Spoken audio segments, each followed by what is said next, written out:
The crucifixion is the most significant event in the history of man, when God's Son, Jesus Christ, died so that we may be saved.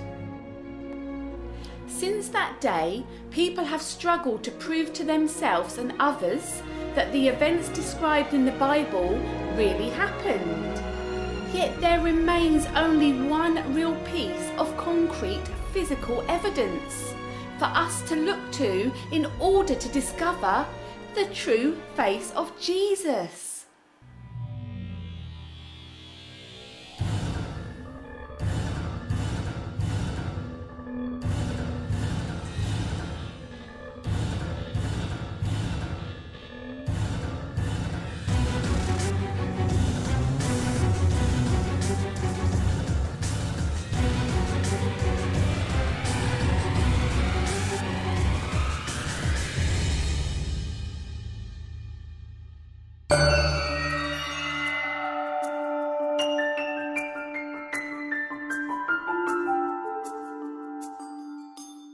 The Shroud of Turin is said to be the burial cloth of Jesus, and it is at once the most controversial and talked about artifact on the planet. Analysed for hundreds of years by scholars and scientists, many believe that the shroud holds the key to proving once and for all that Jesus died for our sins, just as described in the Bible. Now we believe we can do just that, with the help of some skeptical scientists, a brilliant chemist, and the man who photographed the shroud over 30 years ago and was so touched by the experience that he rededicated the rest of his life to spreading the message of the shroud as far and wide as possible. And then he said, look, Barry, let me give you some advice. Go to Turin, do the best job you can. One day you'll know why, because God doesn't tell you in advance what the plan is.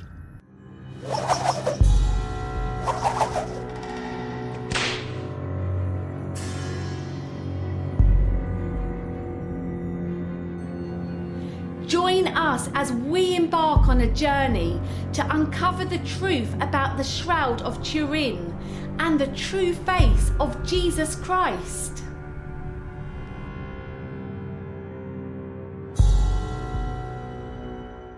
Unless I see the scars of the nails in his hands, and put my finger on those scars, and my hand in his side, I will not believe.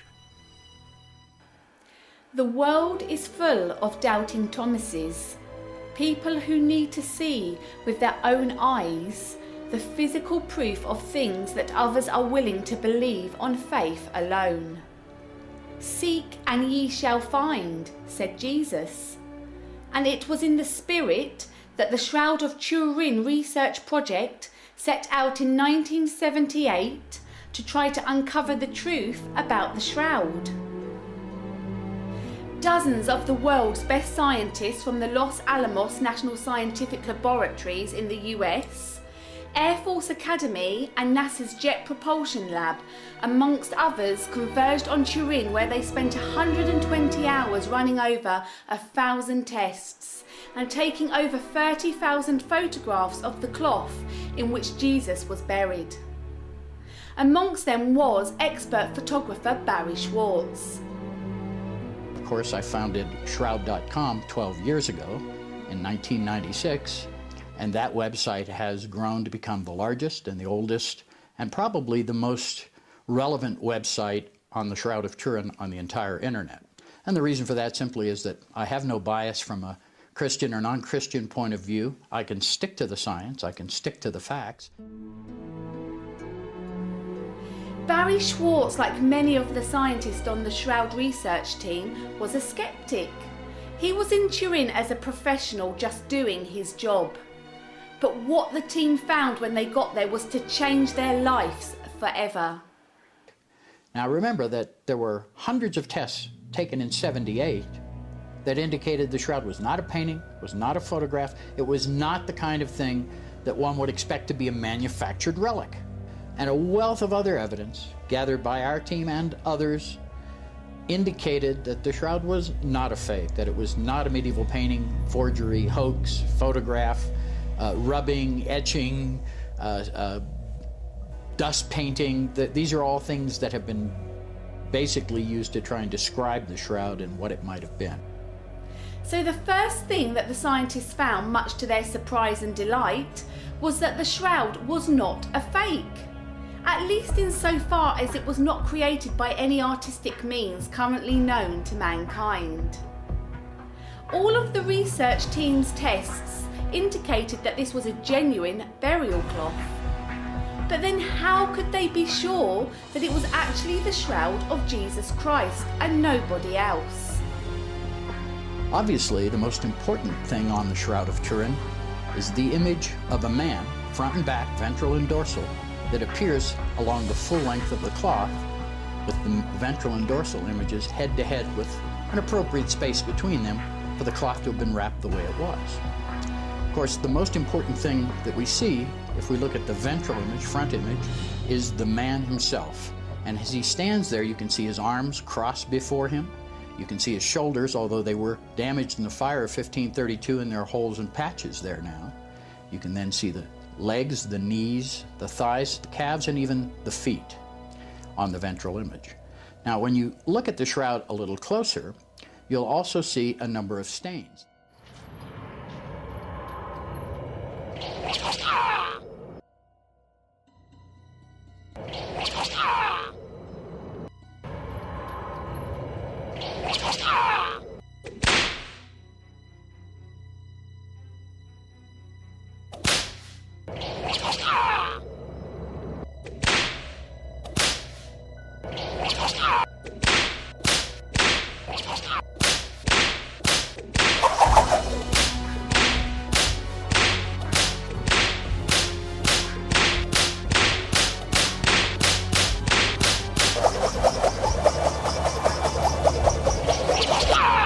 When you look at the back side of the man, the dorsal side of the man, there you see something really amazing.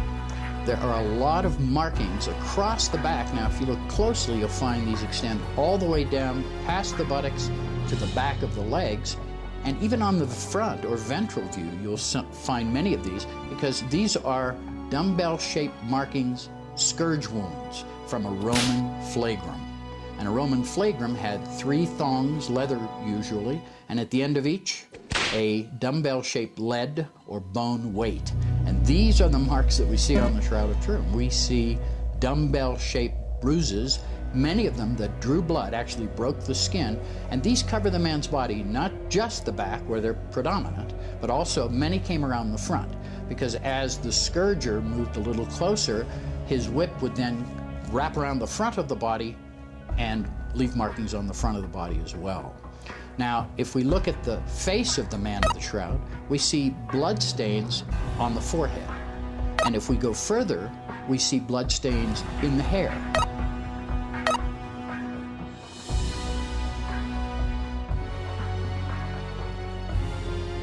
If you look directly near his heart is the darkest blood stain, which we call the spear wound blood stain, that appears on the Shroud. And interestingly enough, although you can't see it with the naked eye, when you photograph this area with UV fluorescence photography, you see a large serum stain, invisible to normal lighting, but visible there on the Shroud with UV fluorescence photography. As you come down the Shroud and look again at the hands, you'll see blood stains near the wrists of the man of the Shroud. Now, this would be the crucifixion wound from where the hands were nailed to the cross, and unlike all medieval and Renaissance art, which always depicts the nailing of the hands through the palms themselves, this shows an exit wound further up the wrist and would have been the correct exit wound for the nailing through the wrists, because the Romans did this all the time, and they knew very well where to nail the hands so they wouldn't come loose, and in the middle of the palm is not the place to do that, closer to the wrist. So unlike all medieval and Renaissance art, the shroud shows it forensically accurate in the wrist. Now, if you come down and look at the feet, you'll also see at the feet bloodstains. Now, there's some argument as to whether both feet were individually nailed or whether one foot was nailed over the other. We cannot tell this from the bloodstains on the shroud. So it is impossible for us to make that conclusion, draw that conclusion from the Shroud of Turin. The researchers discovered that if the shroud was a fake, it must have been created by an artist with a comprehensive understanding of the forensics of crucifixion. Something that virtually no other artists of that period have demonstrated. But there was more.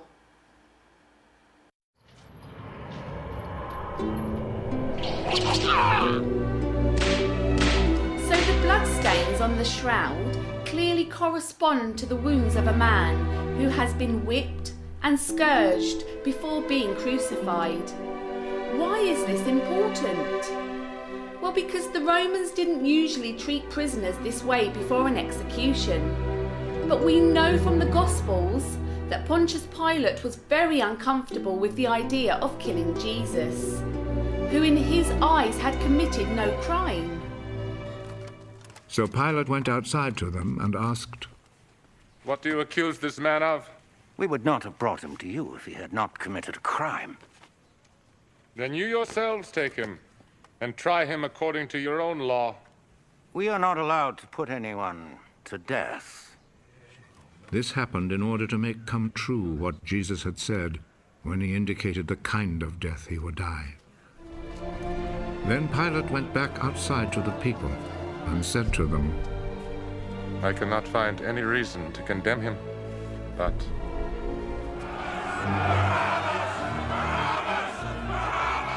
So Pilate had Jesus whipped and scourged instead to try to pacify the Jewish authorities and save Jesus from execution. The soldiers made a crown out of thorny branches and put it on his head. Then they put a purple robe on him and came to him and said, 'Long live the King of the Jews.' And they went up and slapped him. look, I will bring him out here to you to let you see that I cannot find any reason to condemn him. Look, here is the man." So Jesus was one of the few people to have been treated this way before being crucified, and therefore one of the few people to whom the Shroud of Turin could possibly belong.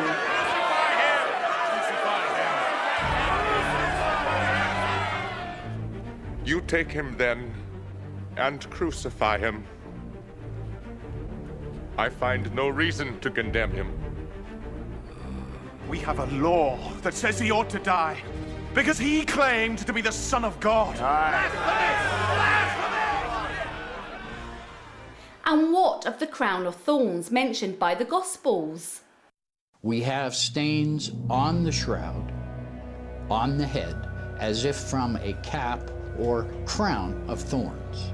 So once again, everything about the Shroud of Turin, all of the bloodstains, all of these markings are accurate to the gospel account of what was done to Jesus when he was scourged, beaten, and if you look at the man's face, once again, I should mention, if you look at the face, look at the bruised cheekbones, one more swollen than the other, but both rather swollen. So this man had been beaten in the face, he had been scourged, he had been then crucified, and then he was speared in the side.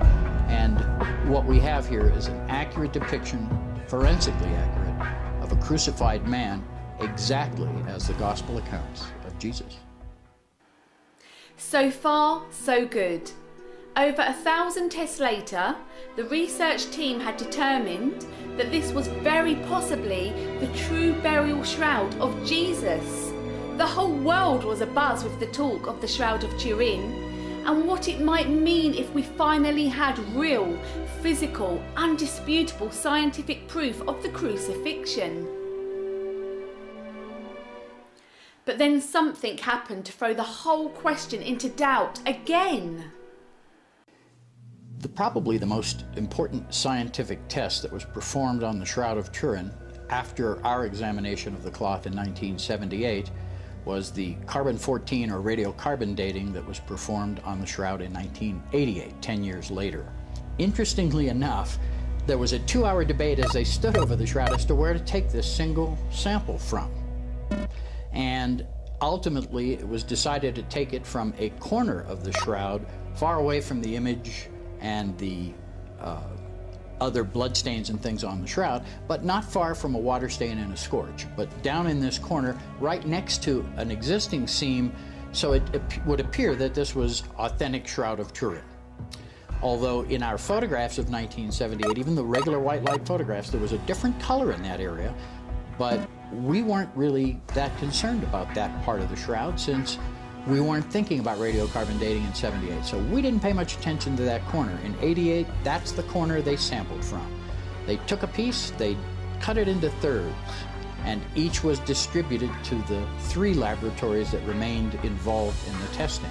So they took their sample, they did their testing, they came out with their results, which was a medieval date, 1260 to 1390, I believe, and they, with much fanfare, went up on the television and media, and the world headlines were "Shroud is a fake."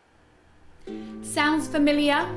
The common answer of the doubting Thomases these days, when faced with the questions of the Shroud of Turin, is to bring up the carbon dating. 3 different teams of scientists tested a piece of the Shroud and found that it was only 700 years old. It couldn't possibly have been the burial shroud of Christ. You can't argue with that. It's science. Well, you know what? We agree. And the original Shroud research team agree. And for a while it left them completely puzzled. So at the end of this period of 1988, when the results were announced, those of us involved with the study of the Shroud from a truly scientific point of view were left scratching our heads and wondering, how could this be? In fact, the answer was right in front of their eyes, or had been all those years ago, when the team had a discussion about which part of the Shroud to take for carbon dating. Interestingly enough, there was a 2-hour debate as they stood over the Shroud as to where to take this single sample from. And ultimately, it was decided to take it from a corner of the Shroud. They went away. None of them performed the chemical analysis that was called for by their own protocol, and when they were asked why, the response was, well, we knew which sample the Shroud was, so we didn't need to do the chemical analysis. None of the 3 teams entrusted with carbon dating the Shroud sample followed their own protocol to make sure there was nothing wrong or unusual about the piece of the Shroud they had chosen for their tests. At the time, and when news of the test results hit newsstands around the world, nobody knew whether this oversight would have made any difference. But one man was determined to find out. Born in Albuquerque, New Mexico, Ray Rogers was an explosives research expert and thermal analyst with the Los Alamos Scientific Laboratory for over 30 years before serving on the department of the Air Force Scientific Advisory Board, where he held the equivalent rank of Lieutenant General and earned a Distinguished Service Award. Ray Rogers wasn't just a scientist, he was one of America's finest. He was also part of the original Shroud of Turin research team in 1978. Ray Rogers readdressed the Shroud. He was ill and his time was coming to pass away, and he knew that he hadn't really completed what he had begun. And so Ray decided that he would revisit this issue of the Shroud.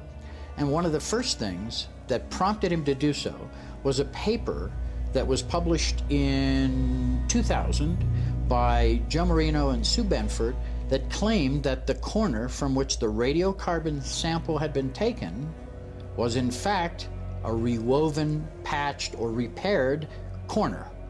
Rogers saw their paper and called me up and said, look, I'm going to prove these people wrong, and it's only going to take me 5 minutes. And I said, fine, Ray, you do what you have to do. I mean, he was a scientist and wasn't asking my permission anyway. Ray told me afterwards that he spent about 1 hour examining samples that he had from that very same corner where the carbon dating sample had been removed. And he said after 1 hour, he found that Benford and Marino were correct, that he was wrong, and there was evidence that this corner was anomalous. Now, remembering that Ray Rogers is a chemist, Ray took his sample and he performed a chemical analysis and a microscopic analysis. What the microscope revealed was a gummy substance on the surface of the fibers in this corner.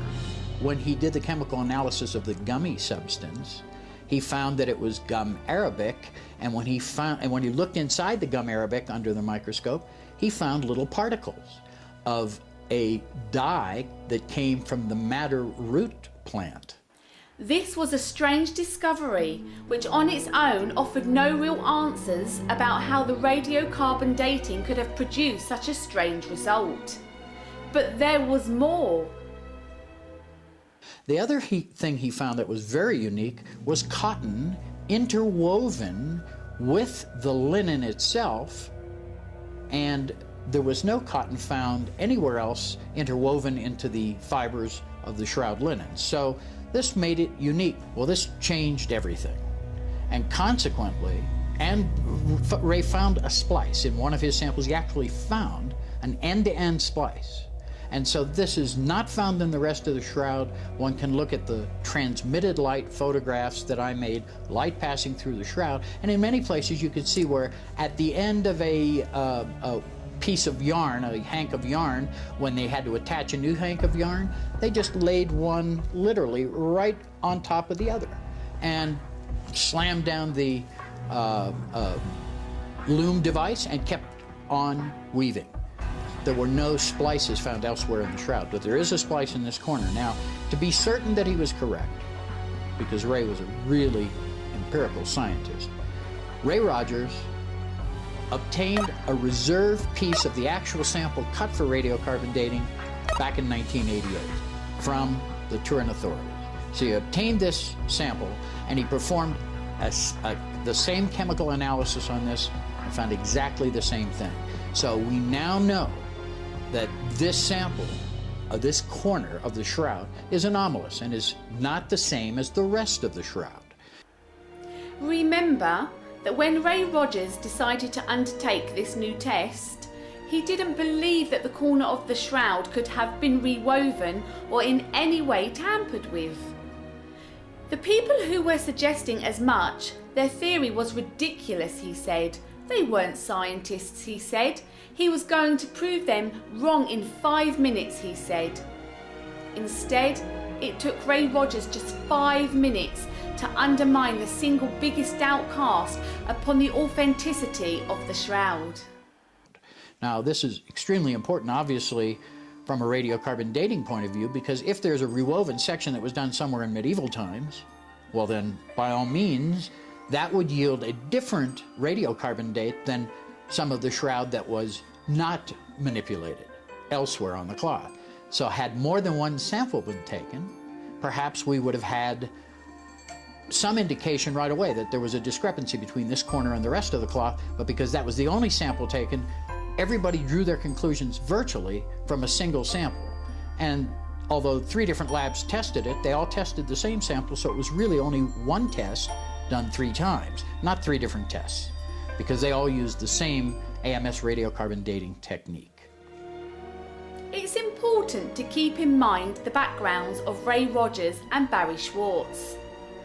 Ray, one of the world's top chemists, a skeptic who refused to believe until he carried out an experiment for himself that the radiocarbon dating could have been flawed.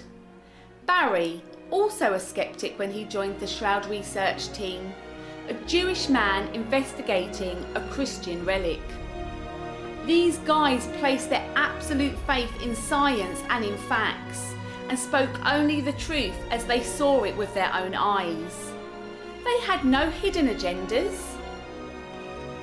But were there others involved in the Shroud research who did have their own agendas? It's an interesting question. Those who speak on their own authority are trying to gain glory for themselves. But he who wants glory for the one who sent him is honest, and there is nothing false in him.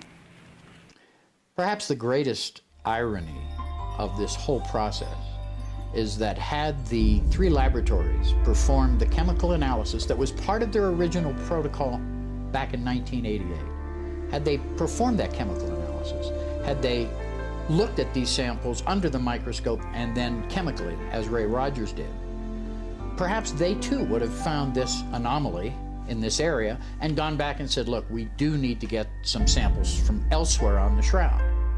But that's not what happened. What happened was they were satisfied with the single sample, they didn't perform the chemical analysis, and considering that this was claimed to be a blind study, meaning that they weren't supposed to know which samples were which, yet by their own admission, they stated that they didn't do the chemical analysis because they knew which samples were the Shroud. So somehow there's a discrepancy that I won't go into. Now, when we think about it, all that Rogers really did was finish what they had started by getting a reserved portion of the same sample that had been cut. By performing both the microscopic and chemical analysis, Rogers was able to determine that this area of the Shroud of Turin was different from the rest of the cloth. Now, that's significant because in essence, what was tested was an area that had been repaired, rewoven, patched, whatever words you want to use. But that brings me to the subject of the visible detection of this, because some of the authorities in Turin continue to insist that Ray Rogers is wrong and this is impossible because they don't see a repair. Well, that is a very valid point, because usually when something's rewoven, if you look on the backside, you'll see threads sticking out. In other words, we only, in modern day reweaving, repair the side that is to be viewed, the outside of your trousers. When you burn a hole in them and you get them rewoven, the outside looks perfect and you can't find it, but on the inside you can see where the repair was made. Well, interestingly enough, in the 15 and 1600s, the French had perfected something that they called invisible reweaving. Now, when this first was mentioned by Benford and Marino, most people just sort of waved their hands and said, please, if this was there, we would have seen this by now. Well, Benford and Marino quoted from a reference, one of their references was a book written by one of the curators of the Metropolitan Museum of Art, a textile expert in his own right, and he devoted 2 entire chapters to French invisible reweaving. And it was perfected in the French court at the same time that the Shroud was documented to be in France. And secondly, according to the expert, this type of reweaving is so perfect, and they had perfected it on both sides of the woven cloth, that the only way one could detect this would be with a microscope and to know exactly what to look for and where to look for it, or otherwise it would remain invisible. It's that good. Well, it's very hard for skeptics to believe that such a technique could be even in existence, especially in medieval times. And yet, there is absolute scientific evidence to the fact that this technique was performed, and the Shroud was in fact in France at this very same time. So there seems to be a correlation that obviously if there is a repair and the Shroud was in France, what better object than the Shroud of Turin would the King of France or the French court choose to use this spectacular technique on than this cloth purported to be a relic of Jesus? Ray Rogers had not only blown a hole in the carbon dating evidence, frequently used by doubters to discredit the Shroud, the only piece of hard scientific evidence in fact to cast any serious doubts on its authenticity. But he had also enlisted the help of textile experts to explain the results that he was seeing. But what would the international scientific community make of these findings? So what conclusion can we draw from all of this? Well, there is no doubt that the work of Ray Rogers, which, by the way, isn't just published in a TV documentary or a website or a magazine or some commercial book, Ray Rogers submitted his research on this anomalous sample to one of the finest chemistry journals in all of the world, a journal named Thermochemica Acta. And they spent 7 months reviewing his work, making him make changes, going back and making him redo certain parts of his experimentation, furthering his documentation of what he'd found. And after 7 months, his paper was published in January of 2005.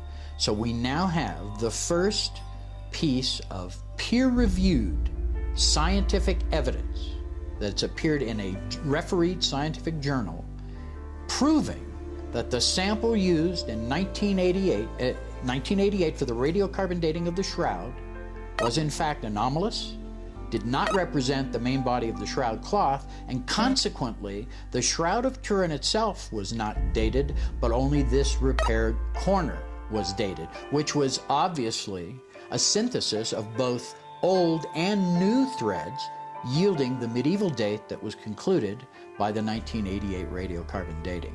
So that test, if we just look purely at the science, forget about all the other commercial aspects and the bloggers and the pundits, looking solely at the science, this is the first conclusive evidence in the refereed science that indicates the Shroud of Turin itself was not dated, but a repair was. Now, there are many people who disagree with this, and they'll continue to disagree, and my answer to that is simply this: that if somebody finds something wrong in what Ray did, Ray Rogers himself would have been the first to say, publish it, get it into the literature, and I'll change my mind, as he had done on more than one occasion in the world of the Shroud. As new evidence came in, Rogers was flexible and was willing to accept that his original opinions or conclusions might have been wrong, and was willing to change as the evidence showed otherwise. That's what I call real science.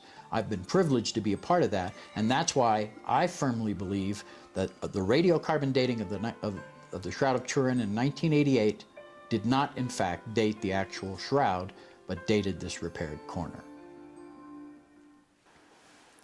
Real science performed by the Shroud of Turin research team in 1978 and continued by the likes of Barry Schwartz and Ray Rogers indicates that not only is the Shroud not a fake, but also that the main piece of evidence against it, the radiocarbon dating, is significantly flawed as to be practically useless. As Barry says, the scientists found that the Shroud was not a medieval painting, not a forgery, a hoax, a photograph, rubbing, etching, dust painting, or any of the other possibilities suggested by the doubters. Yet there were still doubters. If only we had some other piece of evidence to corroborate the story of the Shroud. What many people don't realise is that we do. Fiercely protected behind lock and key at the Cathedral of San Salvador in Oviedo, Spain, sits a great wooden ark. The metal front, fashioned in distinctly Roman style, shows the image of a man on what appears to be a throne, surrounded by 12 other figures. Legend has it that this chest was kept secretly in a cave near a monastery in Jerusalem until the 7th century.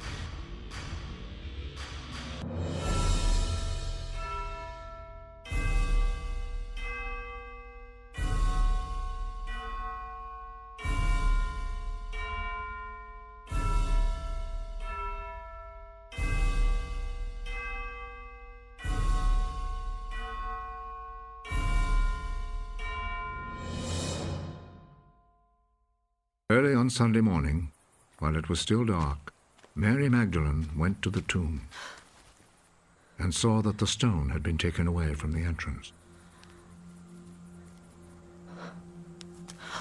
She went running to Simon Peter and the other disciple whom Jesus loved.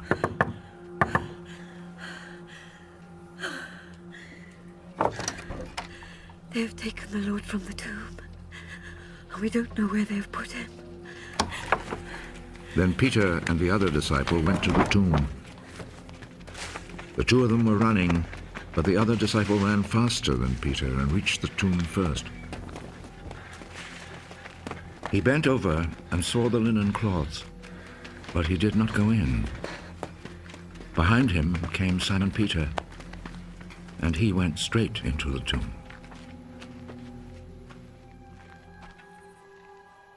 He saw the linen cloths lying there, and the cloth which had been around Jesus' head. It was not lying with the linen cloths, but was rolled up by itself. Then the other disciple, who had reached the tomb first, also went in. He saw and believed. When Persian invaders forced the monks to flee, taking the ark with them to Spain. They risked their lives to keep the box safe because of what it contains.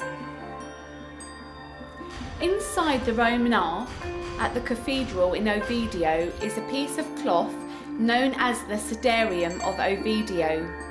Cidarium means shroud. It is said to be the cloth that was wrapped around Jesus' head when he was buried, as described in the Gospel of John.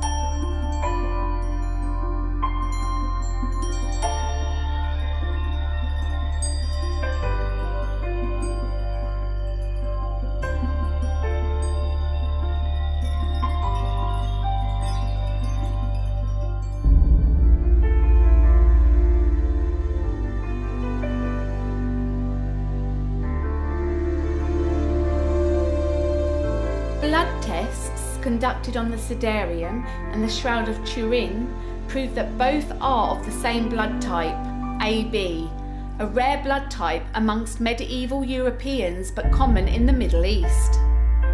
What's more, pollen samples taken from both cloths place them both in the Palestine area, and textile experts have confirmed that the Cidarium is made from the same fabric as the shroud. Are the shroud and the Cidarium really linked? Look and ye shall find, said Jesus. There would seem to be no doubt that both the Shroud of Turin and the Cidarium of Oviedo both covered the same man. A man of Middle Eastern origin who was scourged and whipped, nailed to a cross, crowned with thorns, and pierced with a spear.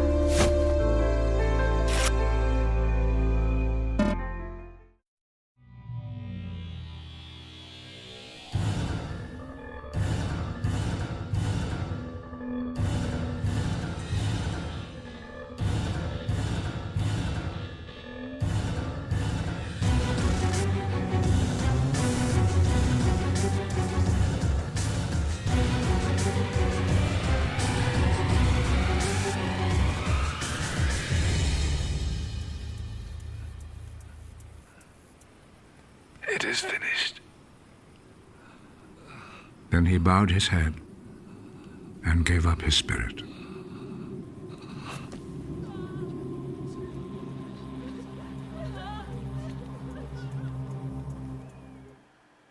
So the scientists found that the Shroud of Turin was not a fake, not a hoax, not a painting or a photograph, or any of the other things that the doubters claimed. And Ray Rogers found that the radiocarbon dating, the only scientific test to cast real doubts on the authenticity of the shroud, was fatally flawed. The blood stains on both the shroud and the Cidarium matched the description of the events in the Gospels. Now, having seen everything we have seen, let us consider again our friend Thomas. One of the 12 disciples, Thomas, called the twin, was not with them when Jesus came. So the other disciples told him, "We have seen the Lord." Unless I see the scars of the nails in his hands, and put my finger on those scars, and my hand in his side, I will not believe.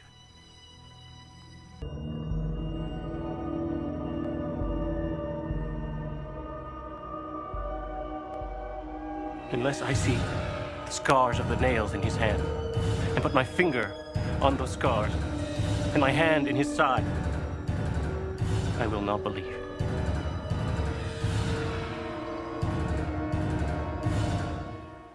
Surely the modern-day doubting Thomases would have to agree that they have now seen solid evidence of these things. Yet many of them will still not believe. And somehow we know that many of them never will. Why not? Will the Gospels have something to say on the matter? That's how the judgment works. The light has come into the world, but people love the darkness rather than the light, because their deeds are evil. Those who do evil things hate the light and will not come to the light, because they do not want their evil deed to be shown up. But those who do what is true come to the light, in order that the light may show that what they did was in obedience to God. Some people will never accept the truth because they are afraid. Maybe there is nothing we can do about that except to plead with them to keep their eyes open. For when their eyes are open, they may truly see, and the truth may come to them. Which leads us to one final incredible piece of the scientific puzzle. The VP8 image analyzer is a computer that scientists use to take topographical maps of the moon and other things. It analyzes light and dark areas of an image to determine the three-dimensional qualities of the object in the image. So, for example, it can tell us how deep the craters are on the moon.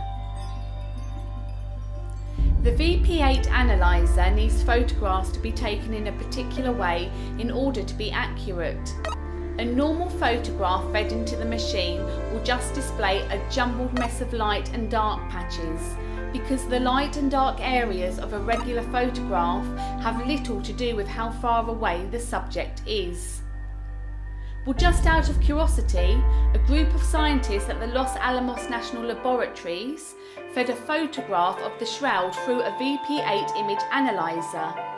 This is what they saw. The topographical image of the Shroud created by the VP8 computer shows very clearly the image of a man in 3 dimensions.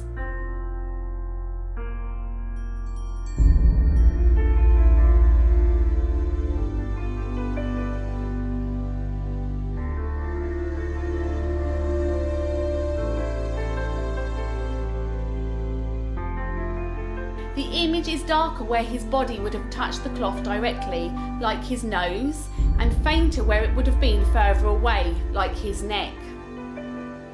In fact, the VP8 map of the Shroud shows the image of the man more clearly than ever before, and in doing so proves once and for all that the Shroud of Turin can not possibly have been made using photographic methods.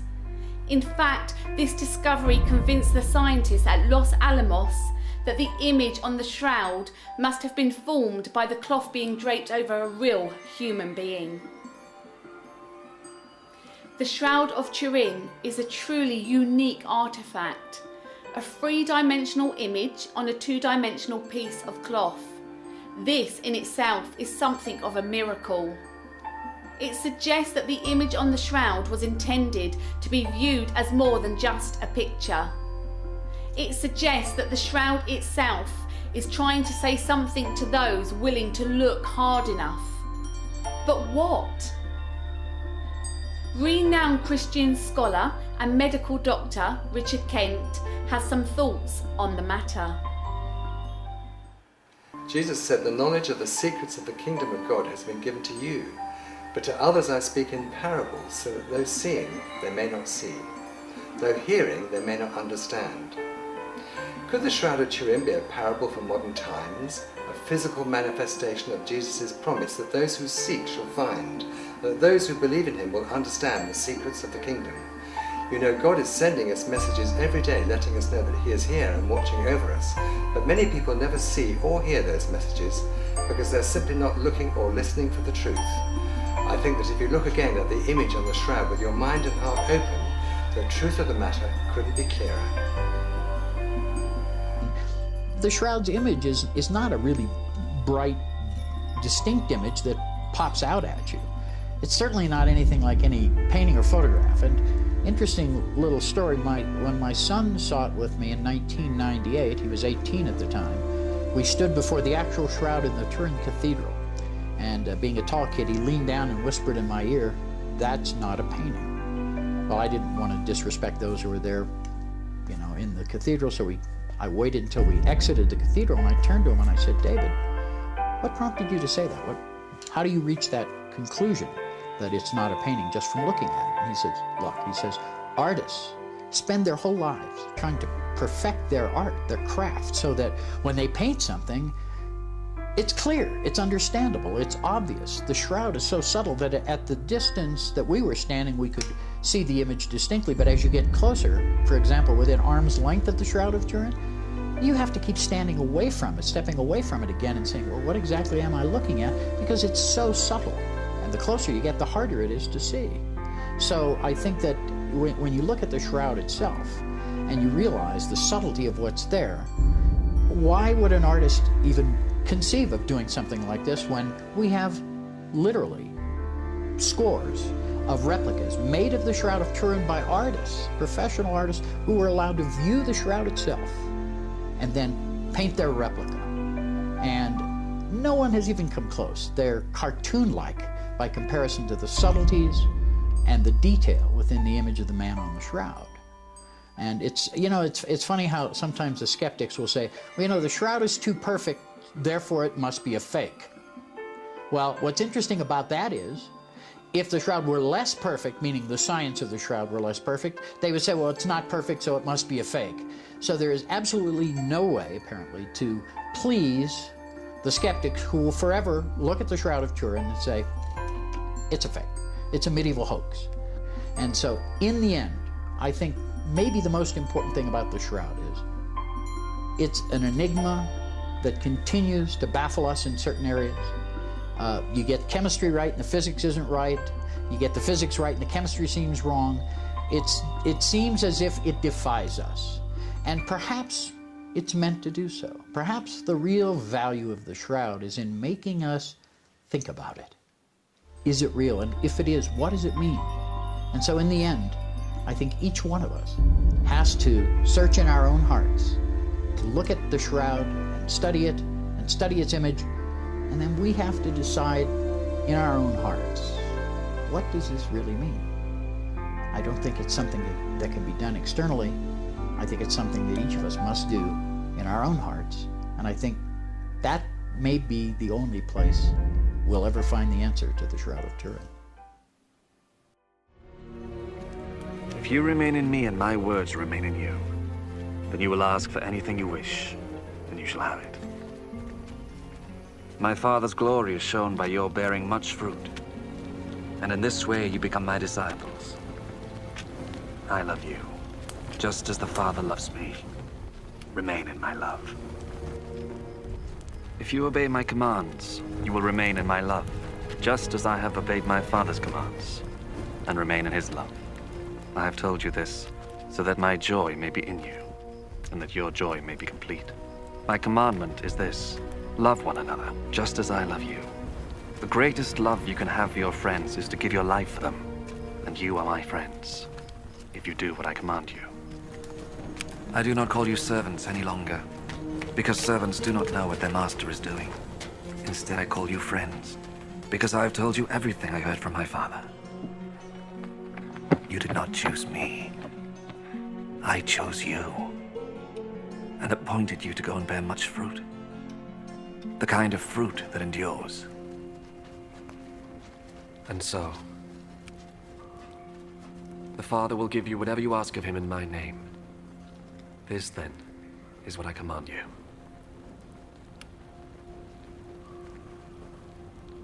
Love one another.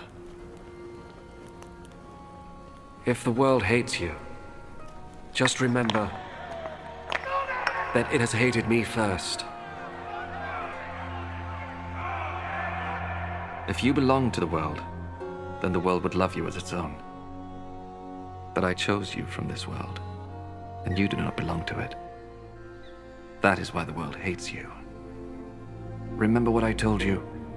Slaves are not greater than their master. If people persecuted me, they will persecute you too. If they obeyed my teaching, they will obey yours too. But they will do all this to you because you are mine. For they do not know the one who sent me. They would not have been guilty of sin if I had not come and spoken to them. As it is, they no longer have any excuse for their sin. Whoever hates me, hates my Father also. They would not have been guilty of sin if I had not done among them the things that no one else ever did. As it is, they have seen what I did, and they hate both me and my Father. This, however, was bound to happen, so that what is written in their law may come true. They hated me for no reason at all. The Helper will come, the Spirit who reveals the truth about God and who comes from the Father. I will send him to you from the Father, and he will speak about me, and you too will speak about me, because you have been with me from the very beginning. I have told you this, so that you will not give up your faith. You will be expelled from the synagogues, and the time will come when those who kill you will think that by doing this they are serving God. People will do these things to you because they have not known either the Father or me. But I have told you this so that when the time comes for them to do these things, you will remember what I told you. I did not tell you these things at the beginning, for I was with you.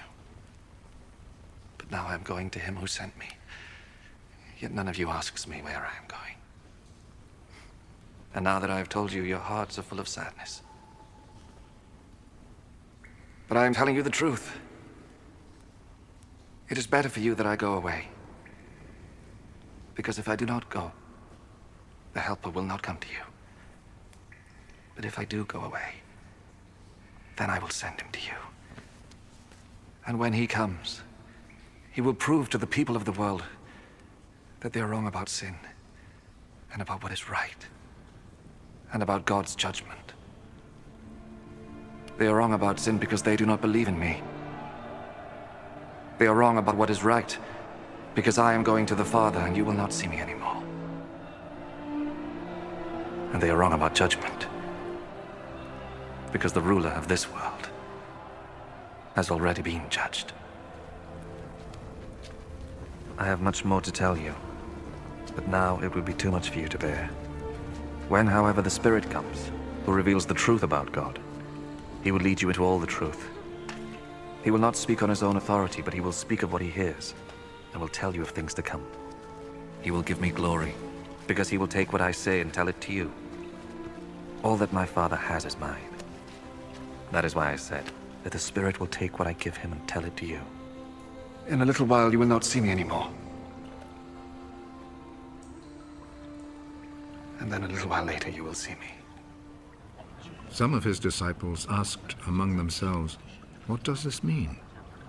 He tells us that in a little while we will not see him, and then a little while later we will see him. And he also says, "It is because I am going to the Father." What does this "a little while" mean? We don't know what he is talking about. Jesus knew that they wanted to question him. I said, in a little while you will not see me. And then a little while later you will see me. Is this what you are asking about among yourselves? I am telling you the truth. You will cry and weep, but the world will be glad.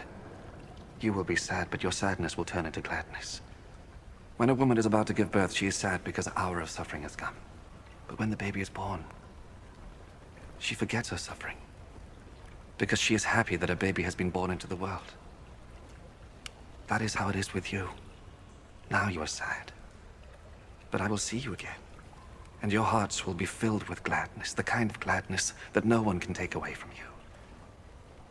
When that day comes, you will not ask me for anything. I am telling you the truth. The Father will give you whatever you ask of him in my name. Until now, you have not asked for anything in my name. Ask and you will receive, so that your happiness may be complete.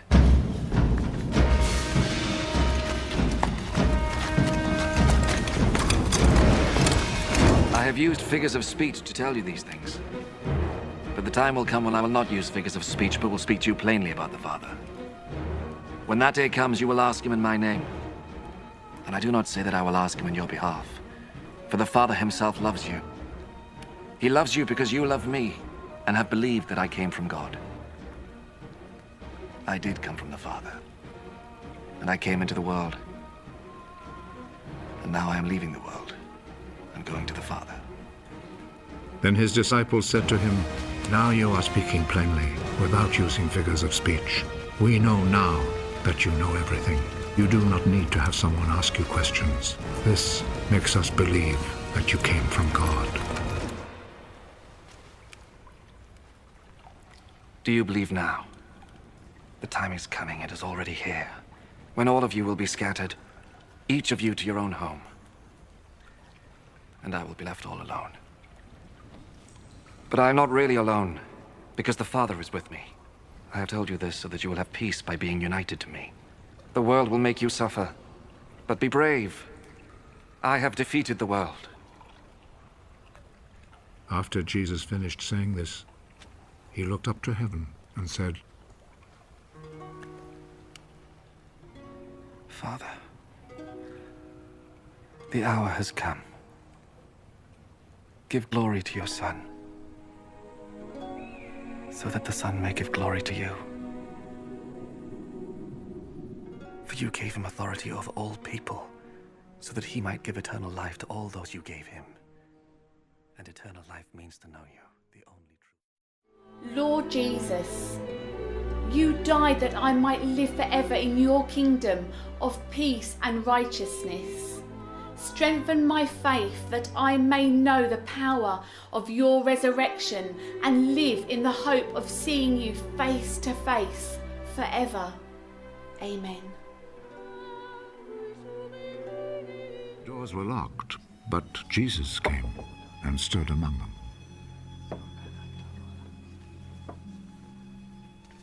Peace be with you.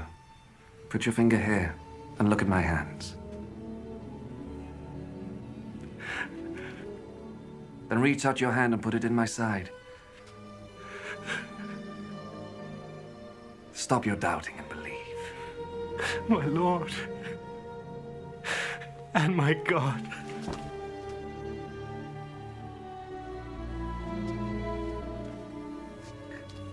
Do you believe? Because you see me. How happy are those who believe without seeing me?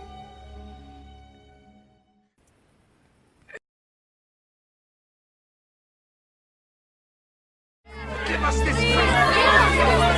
I am the bread of life. Those who come to me will never be hungry. Those who believe in me will never be thirsty. Now I told you that you have seen me, but will not believe.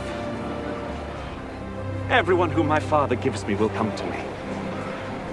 I will never turn away anyone who comes to me, because I have come down from heaven to do not my own will, but the will of him who sent me. And it is the will of him who sent me that I should not lose any of all those he has given me, but that I should raise them all to life on the last day.